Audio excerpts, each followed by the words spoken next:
फाटल्या दिसांनी जे एकटे भुरग्यान आपल्याक सोपोवन घेतलो, सो तेका हांव कसो पळयता कितें ते मे बी अशेंय दिसता की म्हाका तेका तेजे कोण फ्रेंड नासले कित्याक चेडवाक लागून तेणे आपल्याक स्वताक बरोबर. सोपयलो.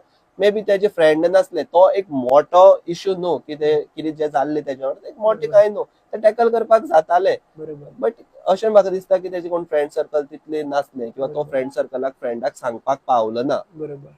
सो जर तेणीन सांगलेले फ्रेंडाक सांगलेले जाल्यार सोल्युशन, सो आज बरोबर. प्रत्येकान ते हे करपाचें ना. प्रत्येकाचेर वायट वेळ येताच, बरोबर. खंयच्यान ना खंयच्यान वायट वेळ हो येताच. बरोबर. एक मेसेज हितूंतल्यान आमी घेवपाक जाय. बिरसा मुंडातल्या कडल्यान सुद्दां आमी एक मेसेज घेता आसतना कितेंय जर जालें जाल्यार आज आमी पयलीं कितें करपाक जाय, उलोवपाक जाय, भायर काडपाक जाय, एक तरी बरोबर. आपल्या फ्रेंडाक सांगपाक जाय किंवा तूं जर स्पीक आउट सोशल मिडियाचेर आमी नाका आसले रिल्स करता, हें करता, बरोबर. बट जें कितें मनाक दिसता, मनाक जी घुस्मट आसता ती भायर काडपाक जाय. बरोबर.